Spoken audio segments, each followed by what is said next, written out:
پرون چې کوم سوات مدین کې دا واقعیا مخې ته راغلی وه، مفتي اسماعیل په ډېرې قیمتي خبرې کړي دي. دا بیان لازمي واورئ او مخکې شیر کې د ملګرو سره چې دا کار یې ښه کړی دی خلکو او که ښه کار یې نه کړی. راځئ چې ټولې واورو. په سوات کې په مدین کې بیګا یو لویه واقع شوې ده.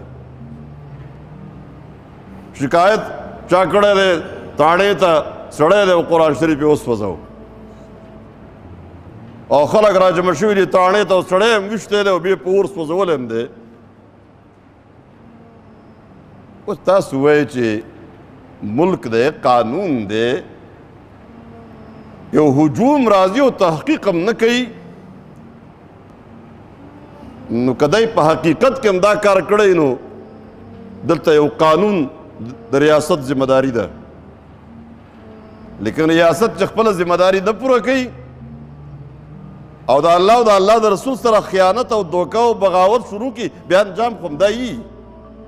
بیا انجام هم دغه شان خلک په قانون په خپل لاس کې اخلي. دا د هغې نتیجه ده د حکمرانانو د غفلت. او چې کوم قوانین جوړ دي، قانون جوړول ګران کار نه دی، قانون امپلیمنټ کول ګران کار دی.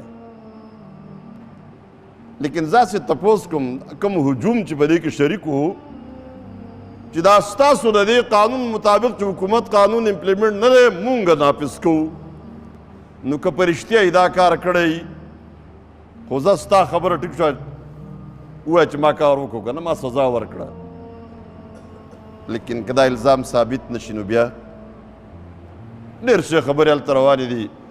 څوک وایي دا د چا سره څه اختلافات او هغې خپل بدل اخیستی دی، څوک وایي چې د قرآن شریف زړې پاڼې راغستې دي هغې سوځولي دي سنبالولې په دې باندې خلکو چا شکایت کړی دی، څوک سوی لاس پوره صورت مخې ته حقیقي صورتحال لا اوسه پورې نه دی راغلی. که قانون د حکومت صحیح طریقه باندې امپلیمنټ وی که نه، د توهین قرآن، د توهین رسالت، څومره چې د توهین رسالت مجرمان په دې ملک کې ونیوی شو، هغه ټولو ته پټې لارې ورکړی شو، امریکې ته او برطانیې ته ولېږلی شو. قوم په تا څنګه اعتماد وکړي؟ بیا خو به همداسې حادثات کېږي.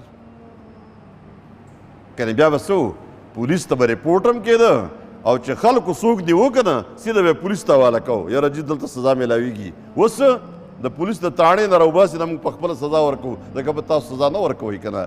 د دې ټول هر څه حقیقت خو به وروسته مخې ته راشي. لیکن که دا سړی مجرم نه و او چا دا کار کړی دی نو قتل عمد دی که نه دی؟ اوس قصدن و عمدن د یو انسان قتل دی که نه دی؟ نو د الله په حضور کې خو به جواب ورکې. د قرآن کریم توهین د دې نه لوی جرم بل نشته. د نبی کریم صلی الله علیه وسلم په شان کې ګستاخي د دې نه لوی جرم بل نشته. دا سړی واجب القتل دی، لیکن څوک به کوي؟ دا به ریاست کوي. د دې وجې نه ریاست له پکار دي دا چې کوم قوانین شته دی موجود دي څه خو تا خراب کړي دي، ختم کړي دي، لیکن دا کم چې د سره شته نو دا خو په دې خپل اصل روح مطابق عملي که که نه چې دا دې عملي کړه نو دا فسادونه په خپله ختمېږي. کوم ځای کې چې قانون عملي نه دی او ما ته دا خو لا یو خبره ده، زما د پلار قاتل ما په خپله ولیدو زه په خپله وجنم که نه. دا ولې؟ ما ته پته د ریاست دا ذمہ داري نه ادا کوي. په ملک کې فساد چې راځي هغه د قانون د عدم تنفیذ په وجه راځي. قانون غریب چې نرم شي یا یې څوک نرم کړي بل طرف ته فسادات شروع کېږي، ورانۍ شروع کېږي، مصیبت شروع کېږي.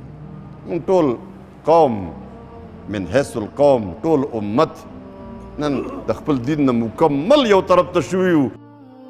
ښه دا و د شیخ اسماعیل صاحب قیمتي بیان چې تاسو واورېدلو.